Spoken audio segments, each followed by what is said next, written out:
All right.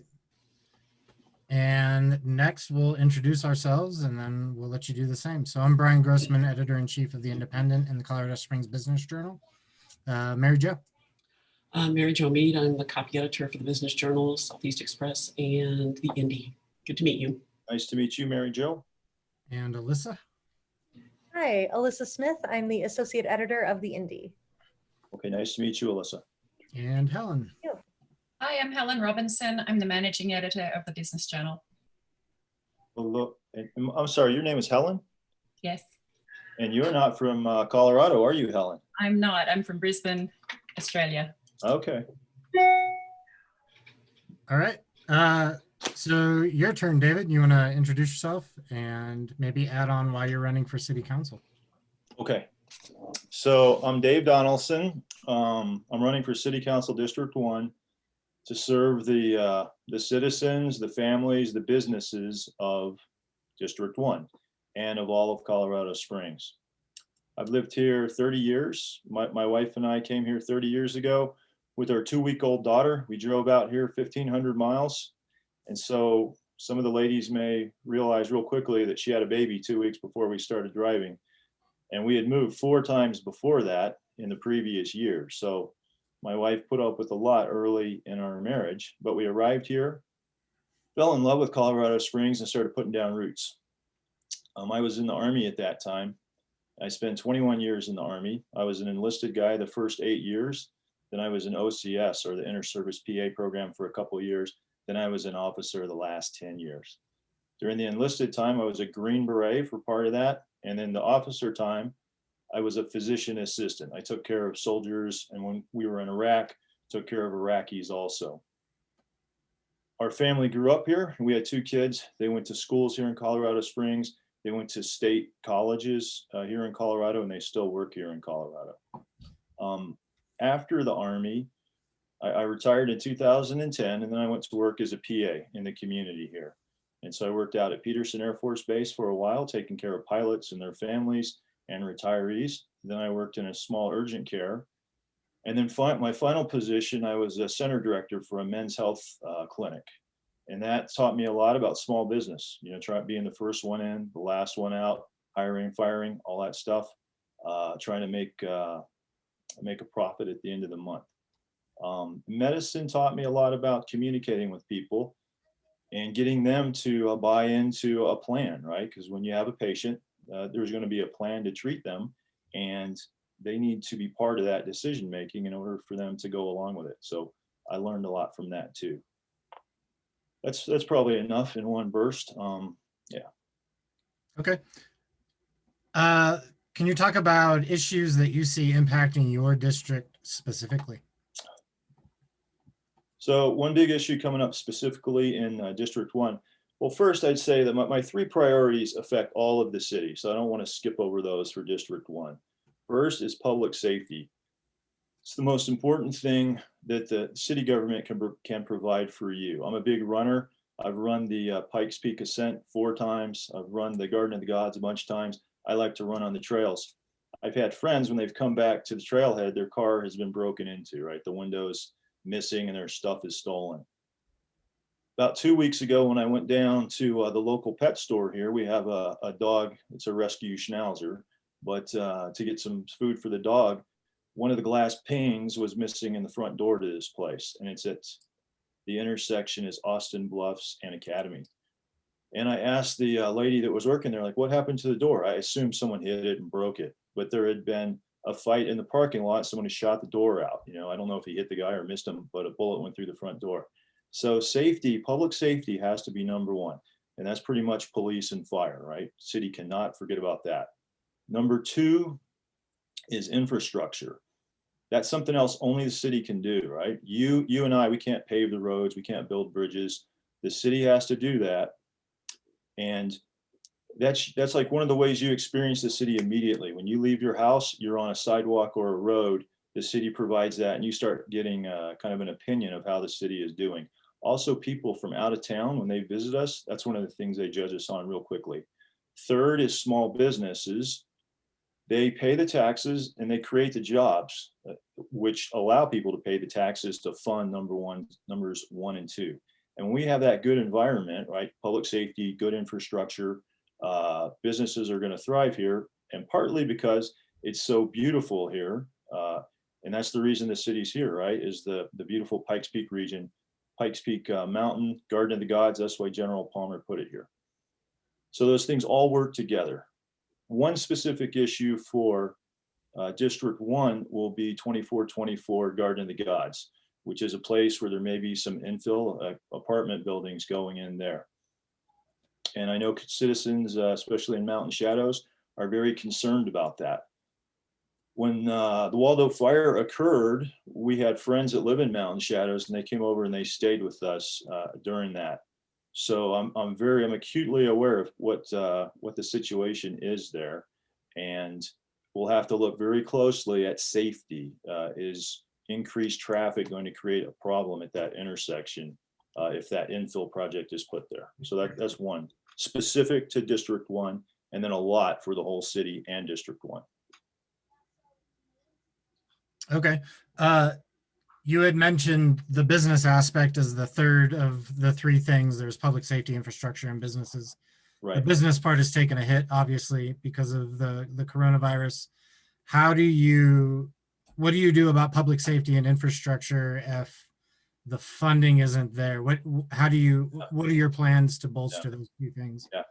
So a couple things on that. One is actually funding for the general fund through sales tax was actually surprisingly very good. Mhm. And there's a plus and a minus to that. The reason it was very good, people bought a lot of stuff online, so that's good, and that we got funds in.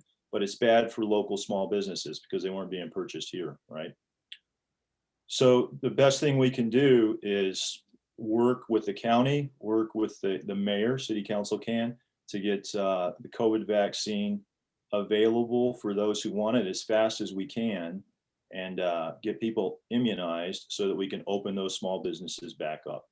And there are also some smaller things that city council has done, and they're the kind of things I would be in favor of, such as returning some of their sales tax to them. Okay. Last year, the city instituted the Law Enforcement Transparency and Accountability Committee, going hand in hand with, I guess, the public safety question. Can you talk about your opinions about LETAC and anything that you might have done differently? Yeah. You know, I guess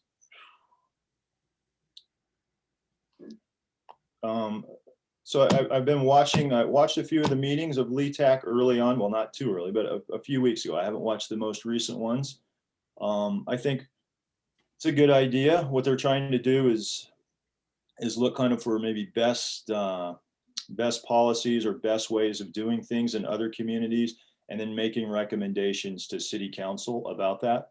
I would support that. I do support it. I think that's my short answer, unless you have a follow-up question on that. Anything you would have done differently? No, off the top of my head, I don't. I think the process was good. You know, city council selected representatives from different groups, different parts of the city. They tried to get a variety of experience and backgrounds on the committee. I think that's wise. I think it's obviously good for citizens to feel like they have a voice, or there's transparency. They're being allowed to look into things and be comfortable with the way our police force is operating. My brother, by the way, is a police officer. He's out in North Carolina, has been for 26 years. So I'm kind of, I have a deep interest in that. Do they have a committee where he is a police officer? Do you know? You know, I've never asked him that question, so I don't know. Okay. You'll also be a board member of Colorado Springs Utilities as a city council member. How have you prepared for that role? Right. So right away, when I decided I wanted to do this, I started watching the board meetings, right? So they had one yesterday, and I attended that one also. Attended it virtually, just like this, right? I've met with Aram Benjamin, the CEO of Colorado Springs Utilities, had a nice discussion with him about kind of the future for CSU and the role of city council. Taking a tour of Drake Power Plant. I was there just last week. very interesting because they had Drake Power Plant totally shut down last week. I don't know if you know that. All, the 3 units in there, one of them's permanently shut down, number 5, but 6 and 7 normally run. But when this cold snap, but it was all shut down. They were taking the month off, and the guys and gals who work there were getting some retraining at other sites in preparation for retirement and decommissioning. But because of the cold weather, that cold snap that we had, they turned it back on because we needed the additional megawatts of power for electricity. So I took that tour and learned a good bit about Drake. There's a couple other things I wanted to hit on that. I've been reviewing the integrated resource plans for electricity, water, and gas. And I've met, like I said, with Ron Benjamin. I plan to meet with other department heads there. And I've been speaking with city council members, both current and past, about the role of council members on the CSU board. So that's what I've been doing to prepare. This isn't a question that we got to with other ones, but I'm interested now because this just happened with the Texas grid and that as far as climate change and preparing energy in Colorado Springs for, we've had lots of fires lately in Colorado. How do you plan to have sustainable energy and prepare for disasters at the same time so that we don't have a situation like we did in Texas if you're a CSU board member? Sure. So really, Ron Benjamin, he's, I was fortunate enough to talk with him for, I think it was a couple hours. CSU and with city council working with utilities as their board members, we have a good plan for the future for a transition from fossil fuels to renewables, but always having a backup so that when things like what happened in Texas, if your windmills freeze, you have enough fossil fuel energy in reserve, right? Just like we had Drake, it wasn't running, but we could turn it on when we needed it. And like when Drake is taken down, there will be 6 smaller, just 30 megawatt each power generators that will run on natural gas. And they won't be used except during peak moments when we really need that energy. So I guess that's the fundamental idea is you have renewables, right? You have solar, you have wind, but you also have some fossil fuel assets that can be called on when those things aren't working. Does that make sense? Sure. What do you think can be done to make city government and city jobs more inclusive and diverse? So another answer, I've given this answer somewhere else before, is I served 21 years in the Army. The Army, I worked with people from all kind of backgrounds, different races, different religions. It's just, it's open, right? Those opportunities are there. People go in the Army and then they're just judged on their performance, right? And that's kind of the expectation I would bring, or the experience I would bring to city council, is you judge everybody fairly, right?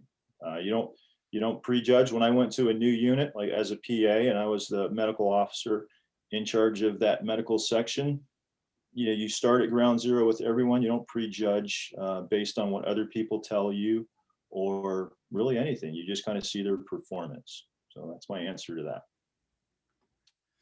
that. What's your position on recreational marijuana in the city? Yeah.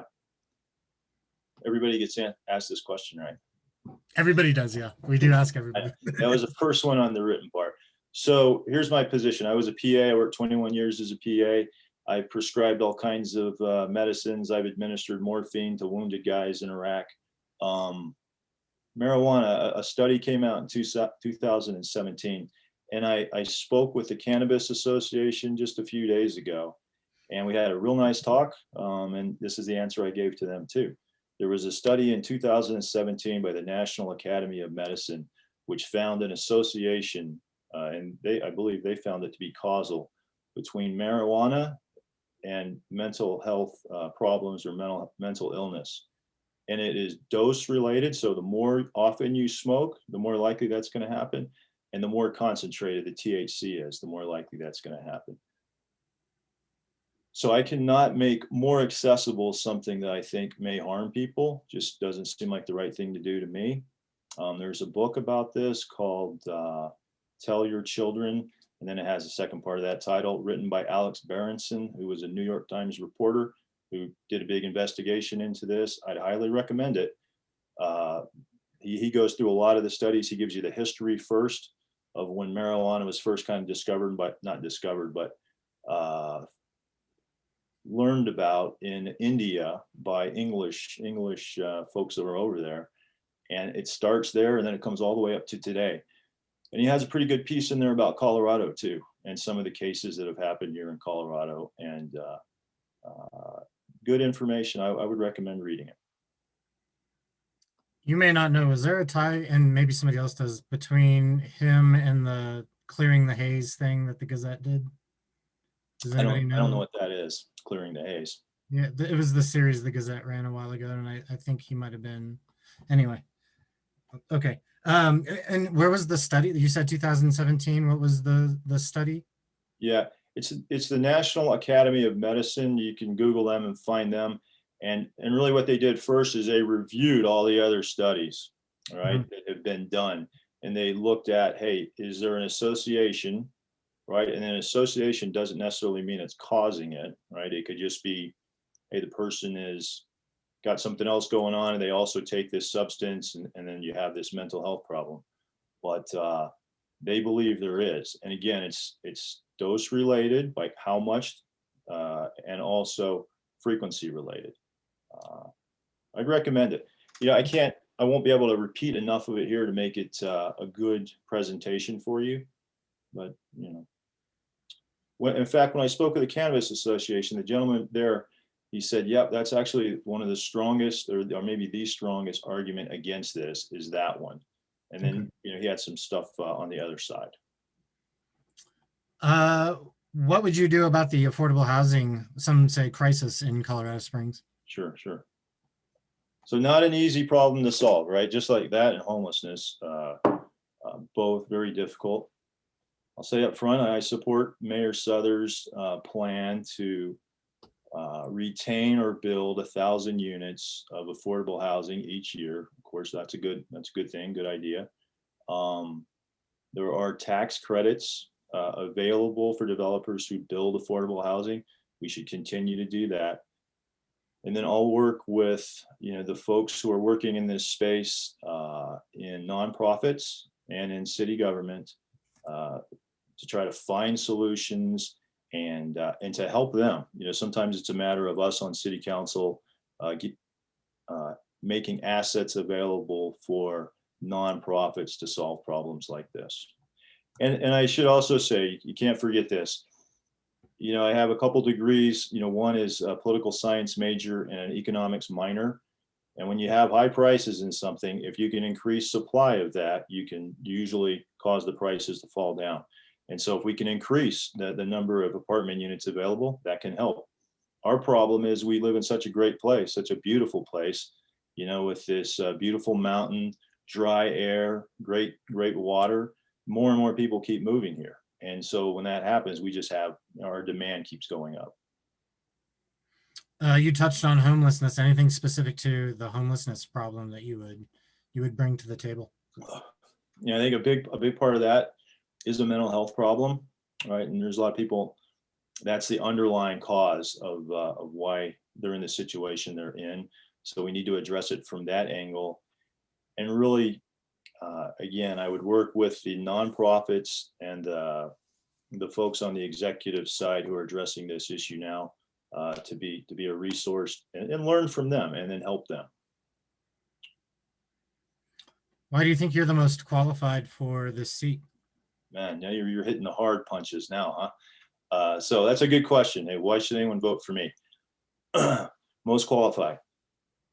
I'll hit it from a few different angles. My wife and I have lived here in District 1 for 20 years.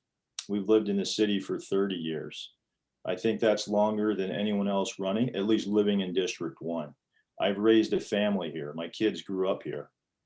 So that gives me a connection to the community, which others may not have. We took people in, like I said, when Waldo Canyon, when there was that fire. So we're connected to Colorado Springs. I've done a few things in my career. I was an Army officer. That gives me some leadership experience. I was a Green Beret, a Special Forces medical sergeant. That gives me some thinking outside the box experience, come up with some new solutions. I ran that men's health clinic. That gives me small business experience.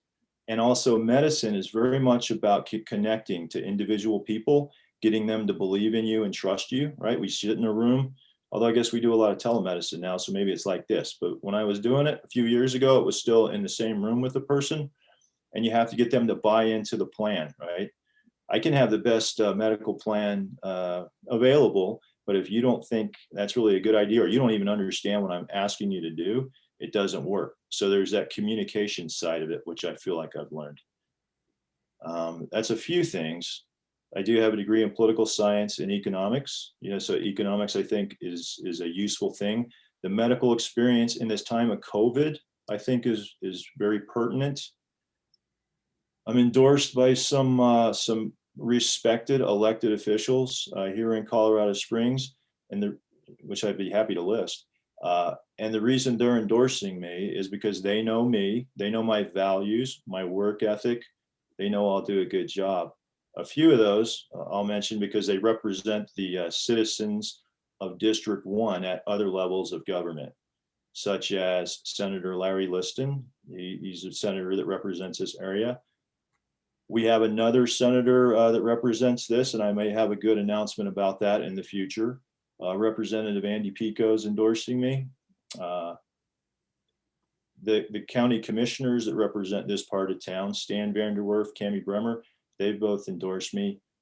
And also some other people that I think just have a good reputation in Colorado Springs, like Chuck Borman, someone like that. All the endorsements are on my website, which, hey, I'm going to shamelessly plug right now, davedonelson.org. So DAVEDONELSON.org. And also, I don't know if you guys had a chance to see this, but the Gazette Woodman ran like a front page article about me yesterday. That's a very good, for the people watching this online, that's a real good article about me. So if you just Google Gazette Woodman, it should pop right up, and then look for my nice picture on there. David, now you're endorsing the competition, but we'll let it slide. All right, I apologize, but you're going to have a good article too, I'm sure. So Yeah. when you guys endorse me, then I'm going to be sending everyone to you. Okay. All right. You got a deal. Good. Talk about how you collaborate with those you don't necessarily agree with. Man, that's a good question too. Well, let's go back to the military. There's a good one on that.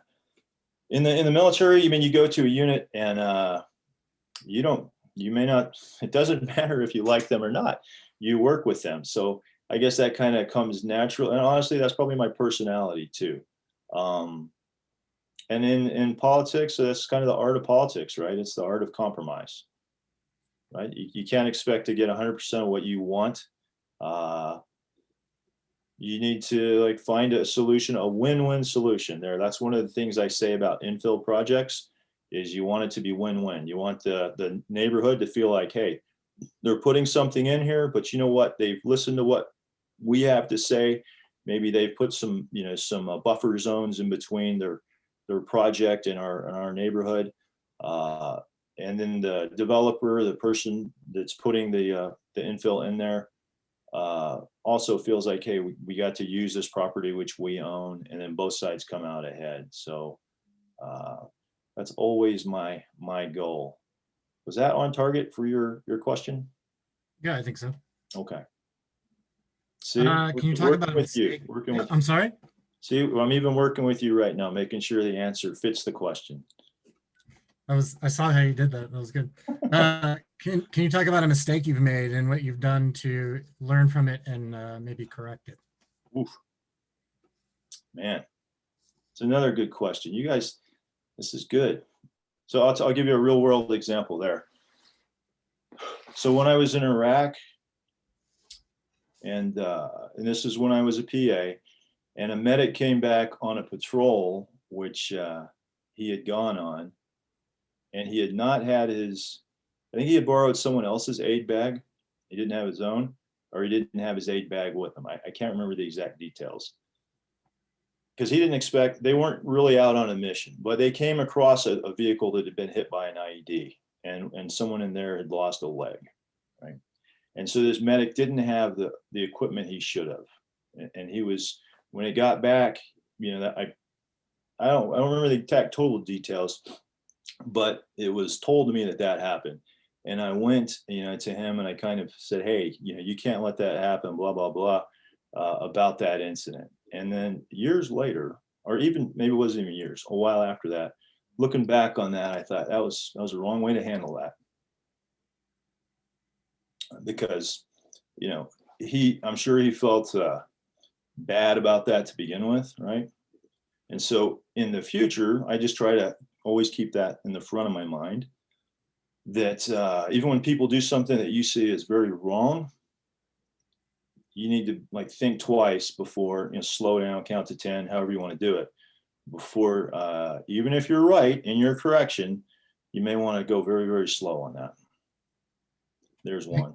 Thank you for telling that story. There might be another one in my life somewhere. No, that's all right. I think that one's good enough. Can you talk about your proudest achievement? Man, geez, you guys are full of these good questions here. The We're almost proudest done. achievement? We're almost done, I swear. Gotta keep going. You said proudest? Is that? Yeah, is you're that- proudest. That's a tough one there. Let's think. You can step on toes with the answer to this. Let's see. You know, your kids are always going to be right up there, right? When your kids grow up. So very proud of my children, like how they've turned out. That's a big one. And that's the kind of thing that's probably the most important. It's not really a personal thing. It's probably success of someone around you, right, that you care about. So I probably say I'll leave it with that. Small, insignificant things, you know, like running the Pikes Peak ascent and getting to the top and not having died. Small things like that. Those are like little tiny achievements. But the big ones is really when someone around you does something really well. 4 times, right? You've run to the top 4 times? 4 times, yes, but we're not counting. In fact, and I was signed up last year, but they canceled that one because of, I don't know if you've heard, but there's a virus. Oh, yeah. So that one got postponed, but I've got, before the end of the month, I can just sign up again for this one. I think they just roll the entrance in, so I'll be doing that. So if you guys want to profile a Pikes Peak ascent runner next year, please come check on me. All right. This is my last question. We'll see if anybody else has any for you. And we know that running up mountains without dying is one of them. What else do you do for fun? Oh man, that's a good question. Read. I like to read. I like history. That's a big deal. You know, we have a rescue dog here, a rescue schnauzer. He takes some time every day. He demands frequent walks. I enjoy that. Traveling, not that we were fortunate enough. I'll tell you another nice story. Was it last year? No, it wasn't 20. It was 2019. My wife and I took a trip over to France for the 75th anniversary of D-Day, because her father had landed on Utah Beach on June 6, 1944. And so we were there at the 75th anniversary of that, on that very spot. And then it was also a 2-week tour. It was through Stephen Ambrose Historical Tours. Stephen Ambrose, I bet every one of you recognizes his name. He wrote Band of Brothers. And so we started off in England, and then we went across the channel, and then we were in France, and we went a little farther. But it was when I was on those beaches right there at Utah Beach and Omaha Beach. And I was reading one of his books about it, and you realize how many of these really young, it was pretty much men on that day, 18 years old, 19 years old, died. And I thought, and I guess I was a couple of years younger, so I was probably 55 back then. And I thought, man, and I had retired from being a PA that year, right before that trip. And I thought, geez, am I really done? You know, am I going to like go hit a golf ball for the rest of my life, or what, or run up the mountains? And I decided, no, I got to do more for the country, for my community, and decided to go ahead and run for some political office, right? And I have been helping others in this part of town, you know, elected officials, and they had told me, hey, you might make a good candidate. You care, you're a hard worker. So I like to travel and see how I worked in some politics in there too. Travel, read, the doggy, with family, the kids, running when I have time, lift weights, hiking. Used to work up in the Bob Marshall Wilderness in Montana, so I've had this love of the outdoors ever since way back then. Up in the Bob, you know, that's pure wilderness up there. That's not Palmer Park like we have close to my house. I have good stories for you there about grizzly bears and stuff like that, but that will take a while. Okay, so I lied. What's your dog's name? Oh, Heinz. He's a Heinz? rescue dog. He changed Oh, his yeah. name, Heinz, just like the ketchup. Gotcha. Yeah, Excellent. H-E-I-N-Z. And any other public service you want to mention? Public service. So that's a good question. Really, my public involvement has been helping other people getting elected, right? I've done a lot of that. I'm a member of the Knights of Columbus, you know, through our church, Special Forces Association, Pikes Peak Road Runners. And then, like, here's the kind of involvement I've been involved in. We have a neighbor, well, we used to, the gentleman, he's passed away now, but I can't remember, 10 years ago or so, we found out, and he was a widower, we found out he was a hoarder. And like the day his wife died, which had been like years before that, he basically had not, he just been throwing stuff into his kitchen area. And so my wife and I, you know, we helped him out. We cleaned out the whole place, well, the kitchen, I won't claim the whole place, but the kitchen and the sink. The sink had like a milk container in it from the day his wife had passed away years ago. Yep. And that's the expression that we usually get when we tell that story. And I mean, just bags after bags of trash and stuff into my pickup truck bed. And then we would take it out to the dump and get rid of it. And he cried, you know, when he saw his kitchen again. So not, you know, the organized board membership, but local, you know, roll up your sleeves and help your neighbor kind of thing. There's one example. All right. That's all I have. Let's see if anybody else has any other questions. Mary Jo, you got anything? Nope, I'm good. All right. Alyssa? Yeah, you mentioned mental health services for the homeless. I wonder if maybe you could go into a bit more detail about what you think would benefit our homeless population in that area. Right.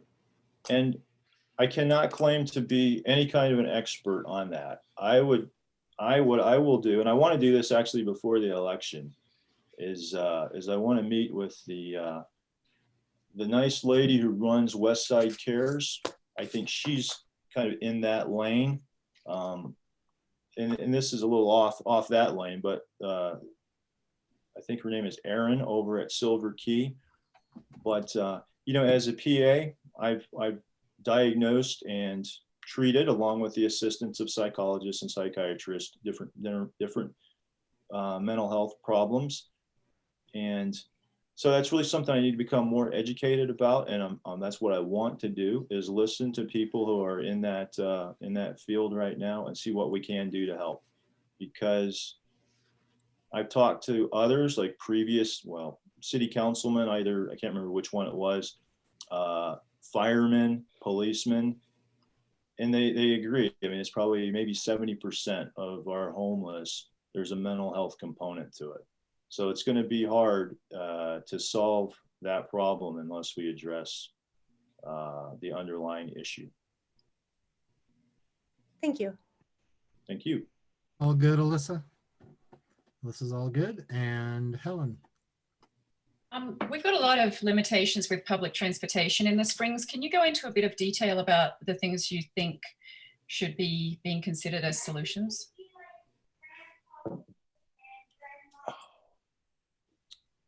That's another good question. Solutions to public transportation.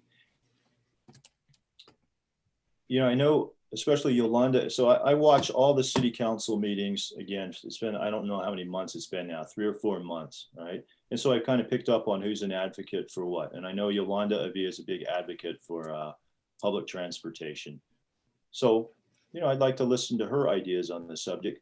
And then to go to the SF side, the thinking outside the box. I don't know if there's a way, like when buses became the standard for public transportation, we didn't have things like Lyft or Uber or smaller ways to move people around, and immediately, right? Like you can be downtown, call for an Uber and have someone pop up.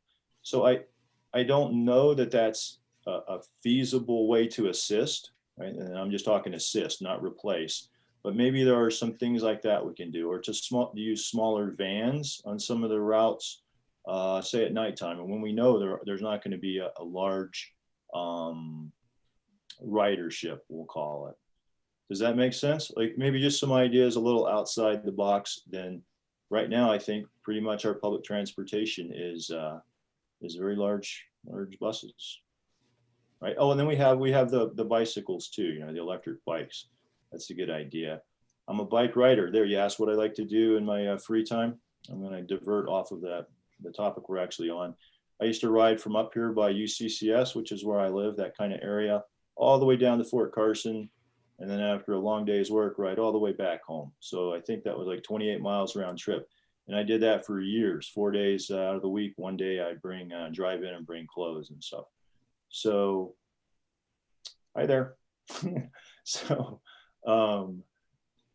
that's not public transportation. That was definitely just one person on a bicycle there. But for public, I think I will try to think outside the box, and then also talk with the people who seem to have the most passion about the issue or motivation about it. Helen, did you have anything else? No, thank you. That's good.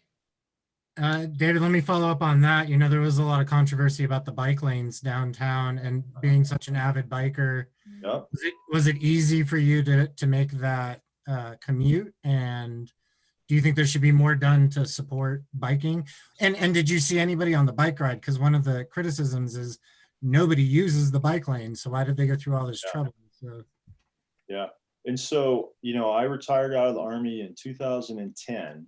So when I was riding down to Carson, it was up until that point. But then when I worked over at Peterson Air Force Base, I used to ride a bike from my house here, which is just north of Palmer Park. We live just on the other side of Austin Bluffs. I used to ride out to Peterson Air Force Base on a bike, mountain bike with like street tires on it. And then when I ran this men's health clinic, it was over, say, kind of in the University Commons area, if you know where that is. I rode a bike over there. It was through the campus of UCCS. Mm-hmm. And so that's kind of my secret right there. You heard what I just said. I rode through the campus of UCCS. I am nowhere near Austin Bluffs. I don't want to be on that big road. I always assumed the cars wanted to kill me. And so honestly, I would try to find smaller roads to use. Especially good would be like Shook's Run. I used to ride through that. Boy, that was really the old days. That was like 91, 92. And then I would find like smaller roads. There used to be a paper map you could get at the bike shops, and it would have bike routes on it. But generally, they weren't the bigger roads, right? They were the smaller roads, secondary roads. And that might be a nice compromise, because Colorado Springs, if you're a car person, is a tough city to get around in on a bicycle, right? Or especially, I'll tell you this, as a guy, you can see my hair, not too hard for me to ride into work, like kind of cool off for a few minutes and then go right to work. For someone with maybe more hair than I have, it's a little trickier to look presentable when you get to work. And so sometimes the bikes might not be a solution for everybody. And so for those cars, the car people, the big roads, I'm okay with them having the big roads. Give us bicycle people some of the smaller back roads, but where we can still get to where we need to go. I did have to cut through downtown. I used to cut across and get on Tejon and then head south on Tejon, and then I'd cut back across to the east and go up by Quail Lake and then drop down to Fort Carson. So I picked my route to stay away from big roads. It was definitely not the most direct route, but it was kind of not relaxing either, because you're working. But it was enjoyable, right? And I tell you this too, the great thing about it is when you ride home at the end of the day, all the stress is gone. Many a day I'd ride home, sit on the front porch, with a tasty beverage and relax for a few minutes, and cool off. So those great memories, actually. Anything else you'd like to add that we didn't talk about? Well, let me think. I would ask, I guess everyone's going to see this. So I would ask voters, especially in District 1, to give me their vote, right? I've lived here 30 years, 20 years in the district. We've owned houses here in this district. We've taken in people when times are bad. We've helped our neighbors. I have that military experience. A lot of people in District 1 are veterans. I think actually Congressional District 5, to expand out, Doug Lamborn's district, has the most veterans of any district in the United States. So I think that's a good point to connect, just kind of to understand their experience. I've raised a family here, and again, that separates me from some. And I think that's an important experience to have if you're going to represent a community. We love Colorado Springs. The endorsements I have received from other elected officials, I would say they're endorsing me for a reason, and it's not because they want to. They're endorsing me because they know my work ethic, they know my values, they know my beliefs, and they think I'll do a good job for the citizens of District 1 specifically, and the whole city in general. And hopefully, as it's come across in this interview, I have an open mind. I like to listen to what other people have to say, what their suggestions are, and we learn from each other. So I ask for your vote. All right, David, the Indy will be making its endorsements in mid-March, right around the time the ballot comes out. So look for a paper either the 10th or the 17th, and we wish you good luck. Okay, thank you. And it's been a pleasure speaking with you, and thanks for the opportunity. All right, thank you. Thank you. Bye-bye. Bye-bye.